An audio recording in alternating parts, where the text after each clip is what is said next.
हमने हरियाणा सरकार की ओर से भी बहुत अच्छे प्रयत्न, जैसे हरियाणा कला परिषद के माध्यम से नए नए जितने भी रचनाकार हैं, साहित्यकार हैं, लोकगीतकार हैं, उनको सबको अवसर देते हैं कि गांव-गांव में जाकर के और लोगों को जागृत करने के लिए कला के माध्यम से और हम आगे बढ़ें। और कला और साहित्य का तो अपना एक संगम है, बिना साहित्य के कला भी आगे बढ़ नहीं सकती है। हमने हरियाणा में साहित्य सृजन और पत्रकारिता को बढ़ावा देने के लिए निरंतर प्रयास किए हैं। हरियाणा में हिंदी, उर्दू, संस्कृत और पंजाबी साहित्य के विकास के लिए अलग अलग हमने जो अकादमियाँ ये स्थापित की हैं और सभी को अपनी स्वतंत्रता दी है कि इसके माध्यम से हम रचना कैसे आगे बढ़ा सकें। इन अकादमियाँ साहित्यकारों को सम्मानित करने के साथ साथ पुस्तकों के प्रकाशन के लिए, आज भी पुस्तक का एक प्रकाशन हुआ है और कुछ पुस्तकें उससे पहले भी प्रकाशित हुई हैं, हम उनके लिए भी समय समय पर अनुदान भी देते हैं ताकि कोई अच्छी पुस्तकें ये आएँ। अगर पाठ्यक्रमों में उन पुस्तकों को स्थान मिल जाए तो बहुत अच्छा है, अगर न भी मिले तो हमारे पुस्तकालय हैं अथवा अन्य स्रोत ऐसे हैं जो जनता में उस साहित्य को प्रसारित किया जा सकता है, उसका अपना एक लाभ होता है। हरियाणा साहित्य अकादमी द्वारा 2.5 लाख रुपए से लेकर के 7 लाख रुपए तक के जो पुरस्कार दिए जाते हैं, ग्रंथ अकादमी द्वारा लेखकों को 1-1 लाख रुपए के 10 प्रोत्साहन पुरस्कार देने का प्रावधान है। पंजाबी अकादमी द्वारा भी 51,000 रुपये से लेकर 5 लाख रुपए से तक के 11 पुरस्कार देकर पंजाबी साहित्यकारों का सम्मान किया जाता है।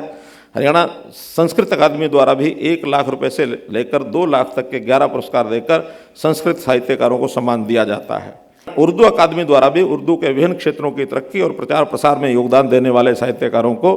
3 लाख रुपए की नगद राशि के फ़ख्रे हरियाणा यानी हरियाणा गौरव ये अवार्ड 12 पुरस्कार दिए जाते हैं। अब मैं कई बार अपने साथियों से बैठता हूँ तो ये जो पुरस्कार की राशियाँ हैं ये हर एक अकादमी की थोड़ी अलग अलग स्तर पर अलग अलग हैं। तो मैंने अपने सभी साथियों को कहा है कि इसका एक समान फार्मूला बनाएं ताकि किसी साहित्यकार को ये ना लगे कि उस साहित्यकार में तो ज़्यादा, इस साहित्यकार में कम है। तो कोई इसका एक ऐसा एक फार्मूला बनाया जाए ताकि साहित्यकार साहित्यकार है, वो फिर हिंदी का है, उर्दू का है, पंजाबी का है या मानो हिंदी का या संस्कृत का है, तो कोई भी साहित्यकार है उसकी अपनी रचना होती है, उसका अपना एक मन की एक जो उसके अंदर उद्गार होते हैं उसको प्रकट करने का एक तरीका होता है। तो उनको सबको एक समान रूप से सम्मान मिलना चाहिए। मैं अभी सभी रचनाकारों से अपील करता हूं कि अपने साहित्य के माध्यम से हमेशा समाज और मानव संस्कृति का उचित मार्गदर्शन करें और राष्ट्रीय ही नहीं अंतर्राष्ट्रीय स्तर पर भी अपनी पहचान दर्ज कराएं। मैं तो आज के इस अवसर पर आप सबके लिए एक ही अपील करता हूँ, एक ही प्रार्थना करता हूँ कि साहित्य की इस लौ को मध्यम न पड़ने देना। साहित्य की इस लौ को जितना तेज, जितना उठा सकते हो उठाओ, अपने ज्ञान से,